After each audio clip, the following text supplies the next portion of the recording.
Guys, अगर आप सब भी एक्सिस बैंक का कस्टमर हैं तो आप सब के लिए बहुत बुरा अपडेट दिया है एक्सिस बैंक ने।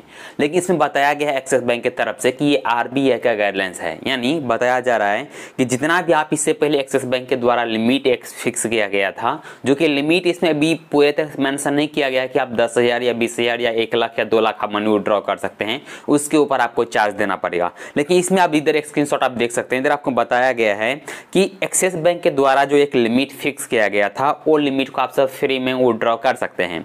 उसके बाद अदर बैंक के एटीएम से जब आप मनी विड्रॉ करेंगे तो उसके ऊपर आप सबको पर ट्रांजेक्शन 21 रुपया प्लस आपको जीएसटी देना पड़ेगा पर ट्रांजेक्शन के ऊपर। यानी मनी विड्रॉ करेंगे अदर बैंक के एटीएम से जाके तो जाके आपको 21 रुपया प्लस जीएसटी देना पड़ेगा। चाहे आपके पास एक्सिस बैंक का कोई भी डेबिट कार्ड हो, इसमें किसी भी तरह का मेंशन भी नहीं किया गया है कि आपके पास ये डेबिट कार्ड रहेगा तो आपको चार्ज नहीं देना पड़ेगा या ये डेबिट कार्ड है तो आपको चार्ज नहीं देना पड़ेगा।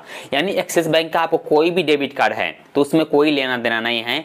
अदर एटीएम से जाके जैसे आप मनी विड्रॉ करेंगे तो आप सबको चार्ज पे करना पड़ेगा। इसका जो डेट दिया गया है 1/1/2022 यानी 1 जनवरी 2022 से ये नियम लागू हो जाएगा। अभी आप सब जनवरी तक इसको यूज कर सकते हैं। 2022 के बाद 1 जनवरी से ही ये जो नियम लागू कर दिया जाएगा एक्सिस बैंक के द्वारा। उसके बाद जितना भी मनी विड्रॉ करेंगे अदर बैंक के एटीएम से, इधर भी एक मेंशन करके रखा गया है, अदर बैंक के एटीएम से मनी विड्रॉ करेंगे तो उसके ऊपर आप सबको 21 रुपया प्लस आपको जीएसटी देना पड़ेगा। तो मैं तो आपको जरूर सलाह करने वाला हूँ, इससे पहले आपको एसबीआई क्रेडिट कार्ड, इससे पहले आपको एसबीआई बैंक भी इससे सेम अपडेट दिया था कि अगर आप अदर बैंक के एटीएम जाकर मनी विड्रॉ करेंगे तो आप सबसे हम चार्ज लेंगे, और साथ में अगर आप एसबीआई एटीएम से भी मनी विड्रॉ करेंगे तो उसके ऊपर पर ट्रांजेक्शन के ऊपर आप सबको 22 रुपया चार्ज देना पड़ेगा। अगर आपके मान लीजिए कि आपके अकाउंट में बैलेंस नहीं है और फिर भी अगर आप जाकर मनी विड्रॉ करेंगे तो आप सबको 22 रुपया समथिंग आपको चार्ज देना पड़ता था।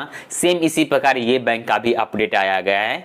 यानी अगर आप दूसरा बैंक के एटीएम से जाकर मनी विड्रॉ करेंगे एक्सिस बैंक के एटीएम कार्ड से तो आप सबको चार्ज पे करना पड़ेगा। समथिंग आपको 22 रुपया इसका भी आपको चार्ज देना पड़ेगा पर ट्रांजेक्शन। तो हो सकेगा तो आपसे लिमिट के अनुसार, यानी 50,000 से अंदर का अगर आप ट्रांजेक्शन करेंगे मंथली का तो आप सबको कोई भी चार्ज नहीं देना पड़ेगा। बट 50,000 को ऊपर का जो ट्रांजेक्शन रहेगा, जो कि मैं अनुमान लेकर लगा के दे रहा हूं, बट इसमें एक लिमिट भी फिक्स करके नहीं बताया गया, ठीक है, जिसमें बताया गया कि फ्री लाइन, ठीक है, यानी सिर्फ बस इसमें इतना ही बताया गया कि free line axis bank ATM, यानी जिसका लिमिट एक लाइन फिक्स किया गया उसके अनुसार बताया जा रहा है। उससे ऊपर का ट्रांजेक्शन करेंगे तो आपको चार्ज देना पड़ेगा। बट मैं आपको मिनिमम एक ट्रांजेक्शन बोल रहा हूँ, आप सबको 50,000 तक जब प्रति मंथ विड्रॉ करेंगे एक्सिस बैंक के एटीएम से आपको चार्ज नहीं देना पड़ेगा। बट अगर उससे ऊपर का ट्रांजेक्शन करेंगे तो आप सबको चार्ज देना पड़ेगा, जो कि पर ट्रांजेक्शन आप सब ज्यादा 10,000 ही विड्रॉ कर सकते हैं। एक दिन में 4 ट्रांजेक्शन करेंगे तो वैसे भी आपको चार्ज लगना शुरू हो जाता है। तो बट आप तो सोच समझ के कीजिएगा, अदर बैंक के एटीएम से अगर करना चाहते हैं